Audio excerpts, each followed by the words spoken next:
So we just have some garlic here. Yeah, it calls for garlic. I'm not going to put a whole lot, but just a little bit.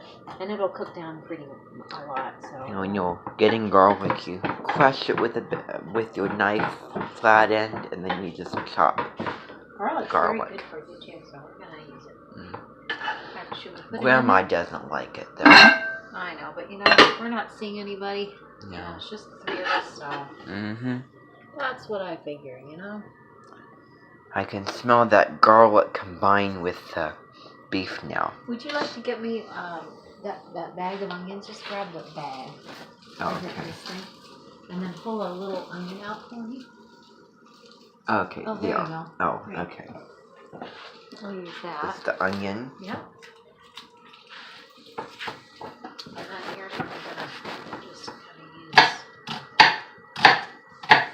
I would say. So just chop the onion. Chopping it up. That'll give a good flavor. Yeah. I like those red onions. I don't kill for, but like the cooked, when onions are cooked, they give off a nice, a lot of times caramelized look and really rich, sweet brown flavor to them. Oh yeah, they do. And that cutting it that way helps to cut them down better. Yeah, I'm not sure if we need any more. So we cut them horizontal, then cut them down. Yep. Maybe I'll do one more chunk. So we cut through the skin of the onion. Yeah, definitely. You don't want the skin. The skin's kind of bitter, I guess, and it's not really that edible, I don't think. I suppose when you're cutting onions, the eyes tear up. A good trick would be, I learned this from Mary Ann, to put the onions in a bowl of ice water that will help get rid of whatever is inside the onions. So we have them in now, chopped, just chopped up in here along with the garlic and the beef. I'd like to put a couple bay leaves in. Okay. Yeah, we leave the bay leaves in whole. Put one more in there. Okay, one more. That's good. Yeah. Because the bay leaves give off a wonderful flavor that really adds to the stew that you're making. The flavor is wonderful, but you definitely want to leave them whole so that you can fish them out.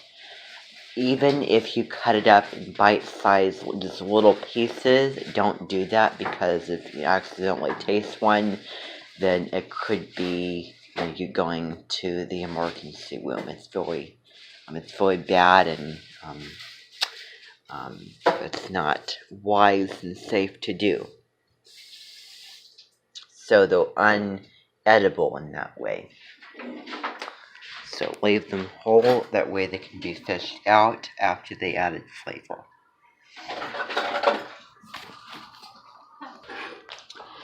Okay, so the very first official vegetable that we're putting in is carrots that we're just giving a rough, a nice chop. These will cook down really well too. Yeah, just bite-sized pieces, so cutting the carrots. A little bit chunky, but... Yeah, and and they will soften as they cook. To help them cook longer, cut them in smaller pieces. That way, it takes less time for them to get softened and get cooked, because there's more space that it has to take up for that if it's in big pieces. So. I'll get some potatoes. That's the key to making this stew. Oh, yes. You need the potatoes. So these vegetables that we're using, this is, again, this is just a very classic, very American recipe. So the ingredients that we're using are very typical and standard ingredients. So we have two potatoes.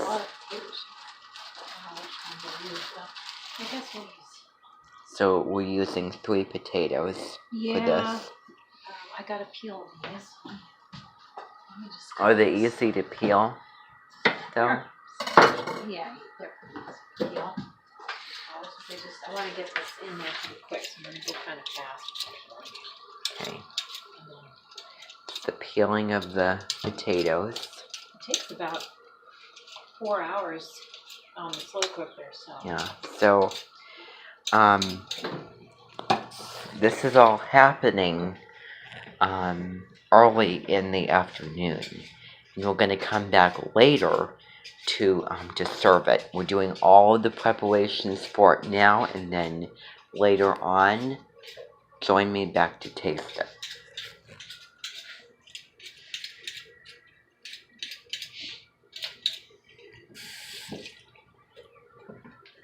Okay, one more. Okay. Skin potatoes. Oh, So, we're just gonna yeah. cut it down the middle and then cut it like that. A little careful here. I'm cutting my hands. Little cuties. So again, in cubes. Easy enough. This will be what thickens it too because it's got starch in it. So that'll help thicken it up.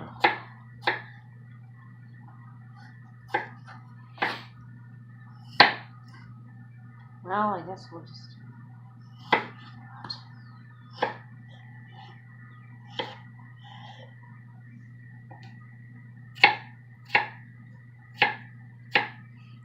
So we cut it down the middle, crossways and a half, and then we cut it vertically, and that helps to. Yeah, it's like cut. making a little grid. I actually don't know if I'm going to need this. Maybe I'll just do half of it or a part of it. That'll help.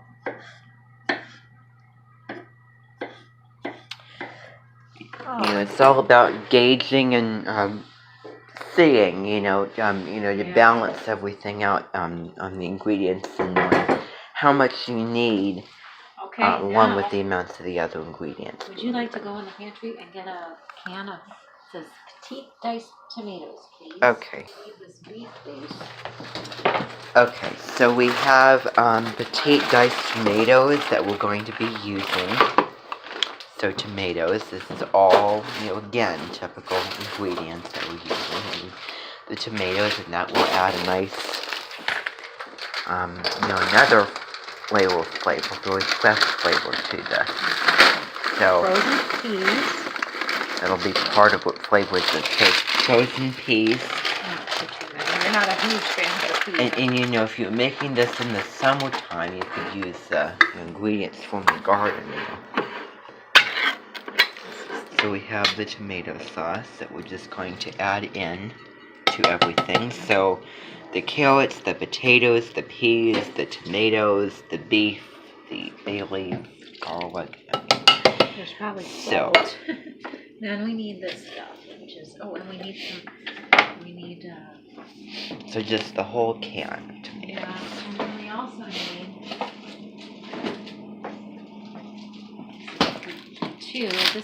this is some tomato paste that's been frozen. Oh, I thought that it was that beef that I just put in. Yeah, I know, it looks just like it. Yeah, and again with that freezing thing, you take something from a while back and put it in the freezer, and it saves.